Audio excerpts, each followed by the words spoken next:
dinasnya malah seolah-olah mengintimidasi kok. Mosok satu hari kamu dapat segini, kan berarti tidak percaya dengan PKL kan gitu loh.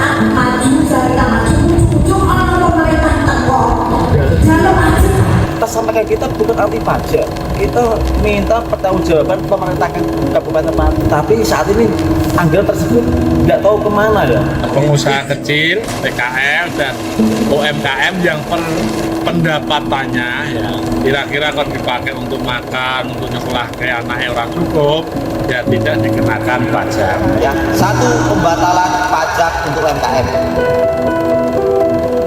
Sebuah wacana muncul di Kabupaten Pati.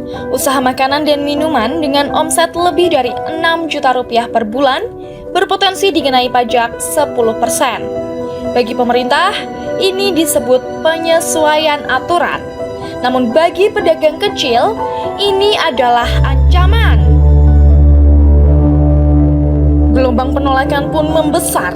Pemerintah mengundang masyarakat, DPRD menggelar rapat dengar pendapat, hingga muncul pertanyaan yang belum terjawab.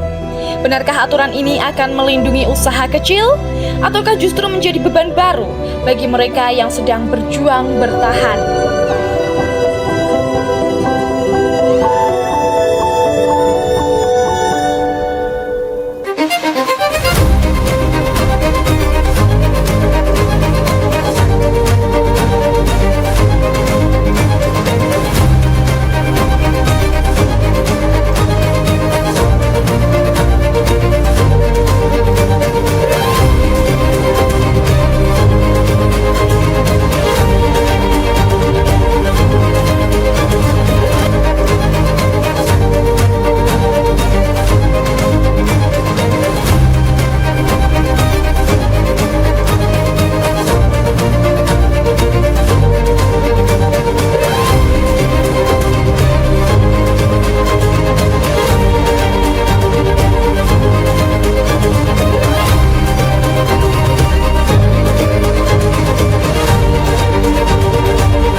Wacana revisi pajak barang dan jasa tertentu atau PBJT memicu keresahan pelaku UMKM di Kabupaten Pati. Batas omset yang semula 3 juta rupiah per bulan diwacanakan naik menjadi 6 juta rupiah. Pedagang khawatir aturan tersebut akan menambah beban usaha mereka. Pada 23 Mei 2026, pemerintah Kabupaten Pati mengundang AMPB ke ruang Kembang Joyo Setda Pati untuk beraudiensi. AMPB meminta rencana pajak UMKM dibatalkan. Sementara PLT Bupati Pati menyatakan aturan itu dapat dibatalkan jika memang tidak memungkinkan untuk diterapkan. Waktu kita diminta untuk audiensi, itu inisiatif dari Pemda, bukan inisiatif dari AMPB, kan gitu. Kita menerima untuk pertemuan itu ada 4 syarat, ya. Satu, pembatalan pajak untuk UMKM. Yang kedua, kita minta data PAD Kabupaten Pati 2024, 2025, 2026. Yang ketiga, kita minta data tunjangan, semua tunjangan OPD maupun dewan-dewan. Yang keempat, kita minta data dana hibah Pemkab Pati terhadap lembaga-lembaga yang lain. Itu kenapa? Kita mau memeriksa keuangan tersebut. Kita nanti akan bersurat ke DPRD Kabupaten Pati untuk pembatalan Perda 2026 yang terkait dengan Perda nomor 1 tahun 2024. Jadi yang kita batalkan nanti Perdanya.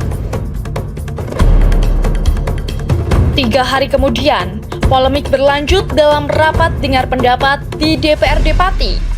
Diskusi berlangsung alot. AMPB, PKL, dan pelaku UMKM kompak menolak. Mereka menilai batas omset 6 juta rupiah masih terlalu rendah karena omset bukanlah keuntungan. Di balik angka penjualan, terdapat biaya bahan baku, biaya operasional, sewa tempat, hingga kebutuhan keluarga yang harus dipenuhi.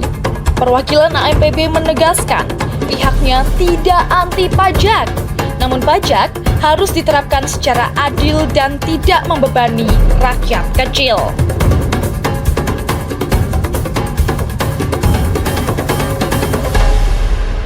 Utang ya utang dhewe, bayar dhewe.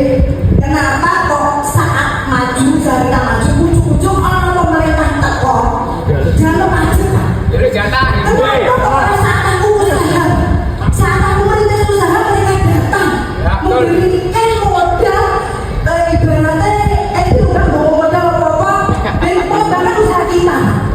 Ujung-ujung teko saat kita sudah sukses Pak. Orang masa Pak pemerintah Kayak saya tak rasa dong. Dari kecil saya nyusui anak sambil isa-isa segala berapa tanya di diri sampai malam tanya di diri. Loh satu saya berhasil. Ujung-ujung anak petugas lorong kok pajak jalur pajak Pak. Jalur duit. Jalur pemerintah itu perlu lakukan kalau orang kerjaan. Betul. Mengurangi pengadilan. Dari BPKAD ya yang menjelaskan, dan penjelasannya itu jelas membebani masyarakat, karena memang di BPKAD itu banyak sekali ya kebijakan yang sangat membebani masyarakat terkait pajak warung makan yang selama ini masih diberlakukan, juga pajak jual beli tanah yang sangat membebani masyarakat. Waris aja ditarik pajak. Kita sampaikan, kita bukan anti pajak, kita minta pertanggungjawaban pemerintah Kabupaten Pati untuk mengoptimalkan anggaran-anggaran yang seharusnya bisa masuk ke PAD, tapi saat ini anggaran tersebut tidak tahu kemana ya. Banyak sekali, seperti retribusi pedagang di pasar milik Pemkab yang ada di seluruh kecamatan Kabupaten Pati, parkir, nggak tahu kemana uangnya, CSR dari pabrik, CSR dari bank-bank negara, perusahaan milik pemerintah, itu kan seharusnya bisa masuk ke PAD, cuma selama ini tidak dikelola dengan baik. Pembahasan Perda nomor 1 tahun 2024 tetap dilanjutkan pembahasannya, karena Perda itu kan mengenai pajak dan retribusi pemerintah daerah Kabupaten Pati. Tidak hanya satu urusan saja tentang pajak UMKM kan tidak. Ya, jadi clear pembahasannya tetap dilanjutkan. Akan tetapi yang mengenai pajak-pajak yang membebani pengusaha kecil, PKL dan UMKM yang pendapatannya ya kira-kira kalau dipakai untuk makan, untuk sekolah kayak anaknya orang cukup, ya tidak dikenakan pajak. Formulasinya seperti apa? Tentunya nanti kami akan berkoordinasi dengan eksekutif. Yang penting tidak bertentangan dengan undang-undang atau aturan yang di atasnya. Di tengah ramainya perdebatan di ruang rapat, pertanyaan terbesar sesungguhnya ada di lapangan. Saat ini, jurnalis kami Mutia Parasti akan mendengar langsung aspirasi yang selama ini menjadi kegelisahan para pelaku usaha kecil. Baik pemirsa, saat ini saya sedang berada di alun-alun Kembang Joyo, di mana saya melihat ada aktivitas dari salah satu pedagang kaki lima di alun-alun Kembang Joyo, dan kita akan mendekat untuk menggali lebih dalam mengenai usaha yang dijalankannya saat ini.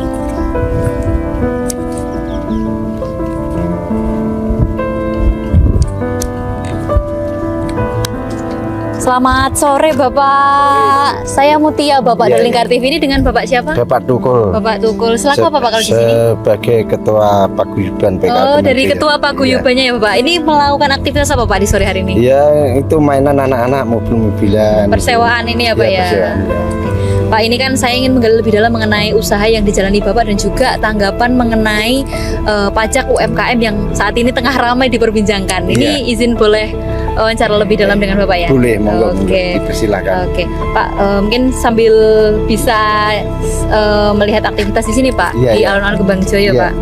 Oke. Ya, ini biasanya tiap sore kita. Oke. Nah, ini. Ini setiap setia. hari sepi seperti enak seperti apa Pak? Ya gitulah. Karena begini, untuk penanganannya agak terlambat. Jadi setelah seolah-olah orang sakit itu penanganannya sudah stadium 4 akhir atau akhir lah. Sudah betul-betul kritis, ya Pak ya? Baru kan. Pada waktu dulu saya zamannya Pak PJ Bupati Pak Hinggar sudah saya seolah-olah sudah bengok lah. Karena kondisi rekan-rekan saat ini itu sudah kritis, tapi ya begitu tanggapannya datar dari pemerintah daerah. Padahal kita sampai direlokasi di sini kan kita sudah taat aturan perda dari pemerintah daerah, tapi timbal baliknya nggak ada dari pemerintah daerah. Seharusnya seperti ini kan seorang pemimpin kan harusnya tanggap gitu loh. Kalau alun-alun ini sebetulnya dari para pedagang kaki lima di sini sudah berjualan sebelumnya di mana dan dipindah di sini tuh kapan Ya. Pak? Gini loh, untuk pertama kali kita direlokasi sebetulnya kita tidak setuju, tapi kita seolah-olah dipaksakan waktu ketika itu. Kita tidak ada sosialisasi yang pertama, yang kedua kita tidak pernah diajak rembukan kalau kita mau direlokasi. Jadi pertama kita setelah pemilu 2019 itu kan 17 apa ya, Juli gitu, 17 Juli kita dipindah kita ada pemilu, terus kita 19 kita dipindah di belakang GOR di TPK itu tempat penimbunan kayu itu. Dengan berlangsungnya waktu apa itu, karena entah apa, sebetulnya dulu kalau kita pertama kali saya minta dari Pak Haryanto, kita langsung minta diai, karena di sana kan bukan tanah milik pemerintah daerah tapi nyewa. Kalau saya dulu di sini sudah dibangun seperti alun-alun, kemungkinan langsung jadi gitu. Pindah di sini berarti tahun berapa Pak? Ini tahun 2019 Februari 2022. Oh 2022 ya mulainya di sini. Ya berarti sudah 4 tahun, 4 tahun lebih lah. Dan pada saat itu Pak Tukul juga sudah menjadi ketua Enggak, paguyuban. yang pertama kita sebagai wakil. Terus dengan berjalanan waktu kita ditunjuk sebagai ketua. Jadi walaupun kita dulu wakil, kita kan menyuarakan karena kita kan sebagai PKL relokasi beneran, jadi tahu lah. Sebelum saya di PKL Simpang 5 tuh ketua sampai 16 tahun. Terus pindah di belakang GOR 3 tahun. Terus ini baru berlaku 2 tahun ini. Artinya sejak pada saat itu Pak Tukul menjalankan usaha persewaan kendaraan dan mobil mini ini atau seperti apa Pak? Iya, waktu ketika dulu ya gitu, ya ada itu, ini ada permainan arena anak-anak, ada komedi putar. Berarti dulu banyak ya persewaan milik Pak Iya, Tukul? ini. Tapi saat ini kalau biasanya salah malam minggu kita nganu semuanya, tapi untuk hari-hari biasa kita lihat sikonnya dulu. Oke, Pak, kita boleh jalan-jalan Pak sembari monggo. melihat alun-alun di Kembang Joyo. Ini berarti jasa yang ditawarkan dari Pak Tukul ini ada persewaan mobil, motor sama melukis ya Pak saya lihat. Melukis ada, terus apa itu memberi makan kelinci. Oh, ada kelinci juga. Ya, ada itu. Kandangnya, terus di sini ada itu bermain nyerok ikan. Oh, serok ikan itu.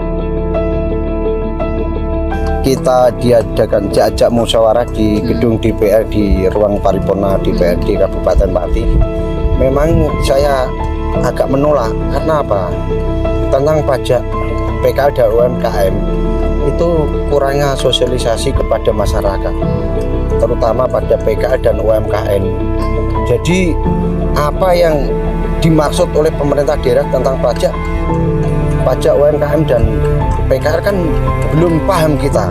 Jadi mohon maaf, karena perda itu kalau tidak sesuai seperti ya itu perda yang dibuat, tapi untuk PKL kan tidak sesuai dalam pelaksanaan, tidak sesuai dengan apa yang tercantum dalam perda.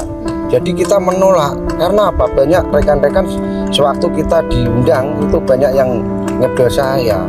Malah Pak di lapangan itu orang dinas itu minta data-data, kalau saya dapat segini katanya ya dianggap dianggap apa itu? Dianggap bohong, menipu kok gitu. Jadinya kita mohon perda itu harus digodok benar dan disosialisasikan kepada masyarakat.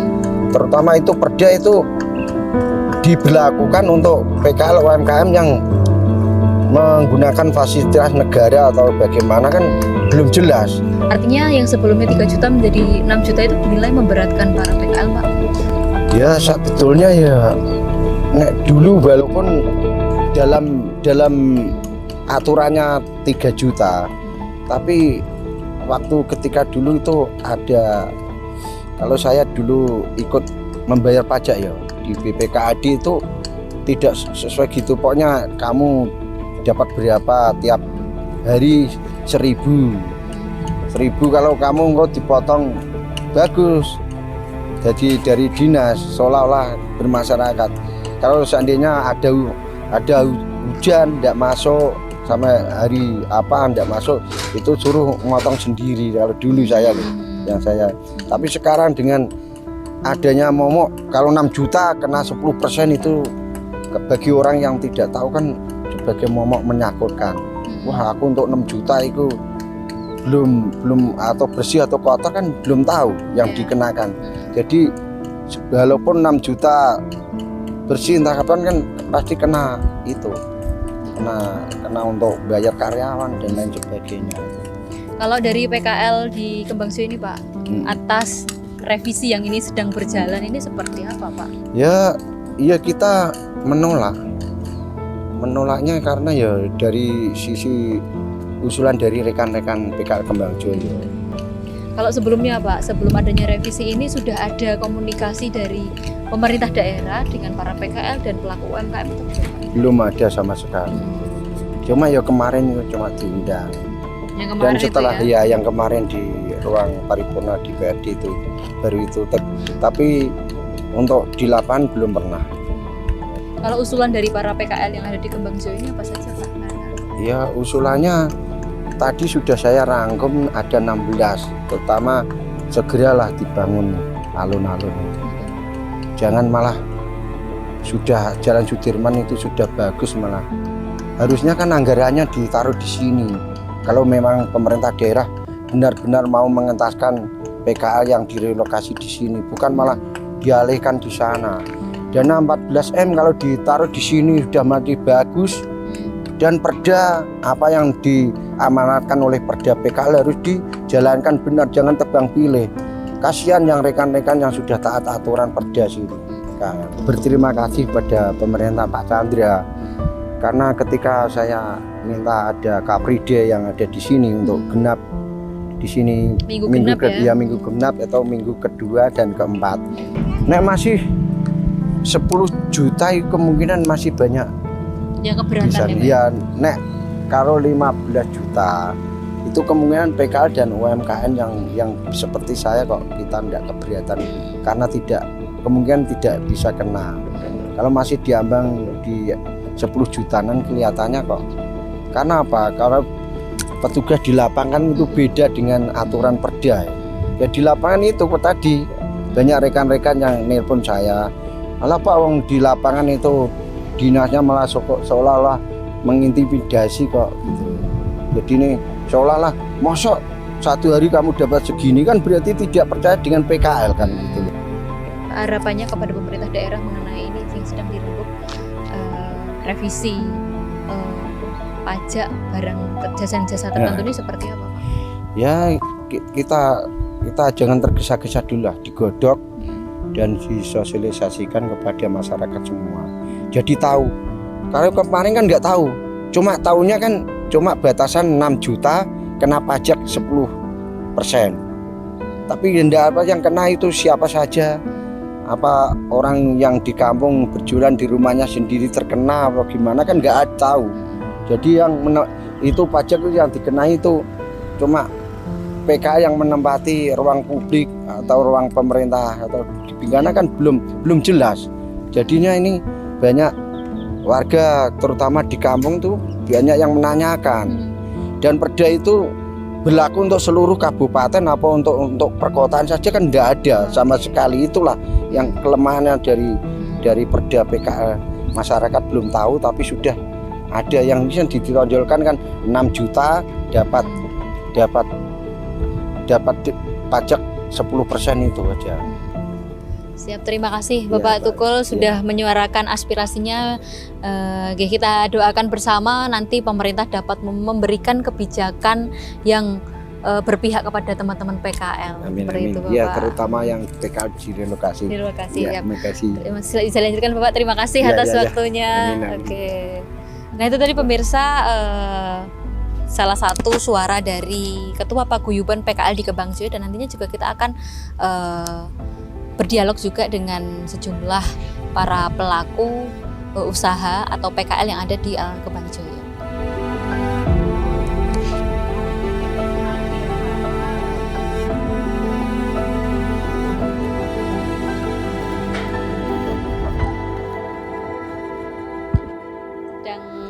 Di depan warung di Alun Kebangjoyo ya Bu, ini dengan Ibu siapa? Bu Marmi. Ibu Marmi. Bu, ini kan kemarin ada rame-rame terkait pajak yang semula dari 3 juta untuk para pelaku UMKM kemudian akan dinaikkan jadi 6 juta, tapi ini masih dalam proses pembicaraan. Ini kalau dari pelaku usaha ini seperti apa Bu?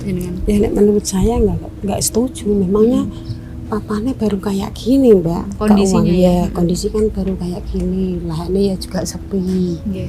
Nah, kalau pedagang dikasih berapa persen itu kan naiknya berapa persen ya, ya nanti terus gimana penghasilannya itu gimana, wong tiap hari ini kadang ya laku kadang enggak gitu.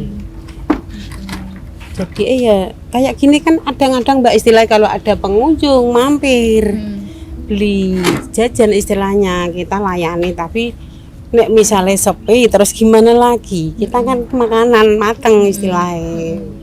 Kalau nggak matang sih nggak busuk istilahnya. Jadi ya sangat nggak setuju sekali kok. Maaf, keburu mau belanja. Persiapan ini ya Bu.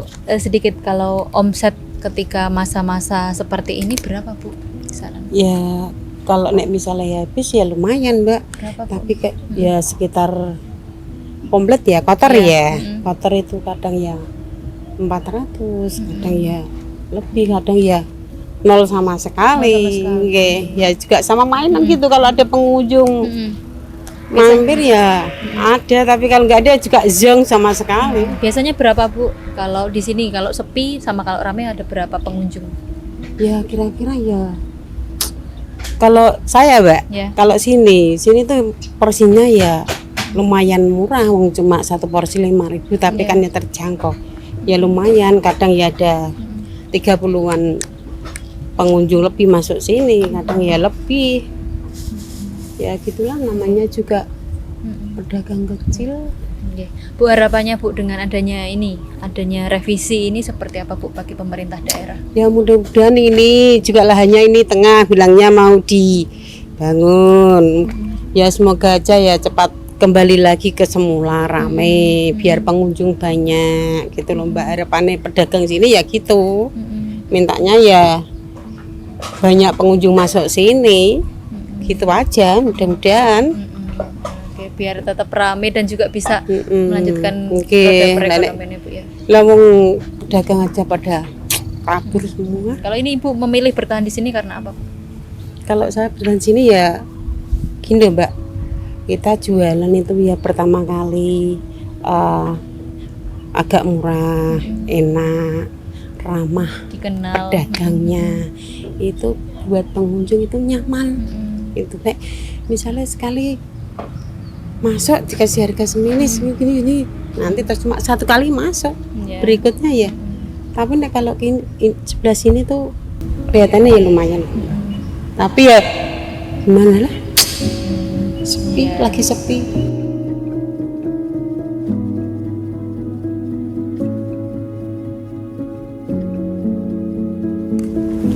permisi Ibu. Dengan Ibu siapa nih Ki? Dengan Ibu Aro. Ibu Aro. Nggih. Ibu sudah lama berjualan di Alun Kembang Jaya? Oh, udah lama sejak ini buka, Mbak. Tahun berapa Bu? Tahun berapa ya? Kok lu? Berapa 2000. tahun 2000? Tahun 2000 berapa sini, Pak? 2022 ya. Bu, ini kondisinya saat ini seperti apa dibanding ketika dulu waktu pertama buka di sini? Aduh, waktu pertama ya ramai sekali, Mbak. Terus lama-kelamaan ya. Terus sepi. Sampai sekarang ini ya bertahan di sini, bertahan dulu. Oke. Saat ini kondisinya seperti apa, Bu? Kondisinya ya begini, Mbak. Ya kalau malam minggu kalau ndak hujan rame, kalau ya kayak hari-hari biasa gini ya sepi nggak terlalu.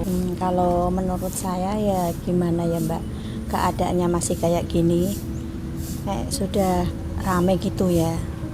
Saya ya ndak itu. Nggak masalah. Ini keadaan masih gini. Kalau ini misalkan ramai bisa sampai berapa Bu omsetnya? Kalau rame-ramenya itu ya omsetnya ya satu itu 1 juta kotor. Itu setiap berapa Setiap satu kalau hari? rame, Kalau rame kalau ya? enggak ya Kalau gini enggak- Mbak. Kalau enggak Ya. berapa Bu? Paling ya 400 gitu, 500 itu paling mentok. Berapa Bu? Kalau beli pengeluaran sehari-hari lengkap itu ya, kalau semua ya minimal 1 lebih. Jangan dulu Mbak. Nih, kalau masih keadaannya kayak gini ya, besok nih udah rame lagi, mungkin kita usahakan. Semoga nanti pemerintah mendengar ya Bu. Terima kasih. Bisa dilanjutkan nanti. Iya.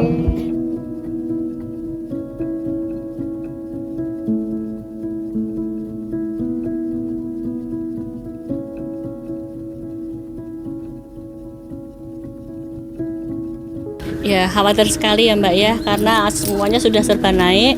Kalau sampai jajanan-jajanan atau makanan-makanan seperti ini juga naik, wah ya semakin berat ya perekonomian ya, terutama kami ibu rumah tangga begitu. Ya ini harapan kami ya, mudah-mudahan pemerintah tidak menaikkan pajaknya ya, karena rasanya sudah banyak sekali pajak-pajak yang dinaikkan yang semakin memberatkan bagi kami semuanya. Dan juga kasihan juga ya para UMKM yang kalau pajak itu dinaikkan, karena otomatis harga mereka kan juga akan dinaikkan begitu.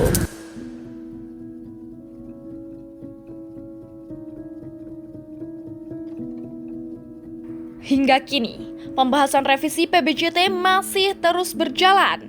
AMPB tetap menyuarakan penolakan. Pemerintah menyatakan akan mengkaji ulang. Sementara DPRD berjanji mengawal agar kebijakan tidak membebani masyarakat. Di sisi lain, para pedagang masih menunggu kepastian karena di balik angka 6 juta rupiah itu, ada ribuan usaha kecil yang sedang berjuang mempertahankan usahanya setiap hari.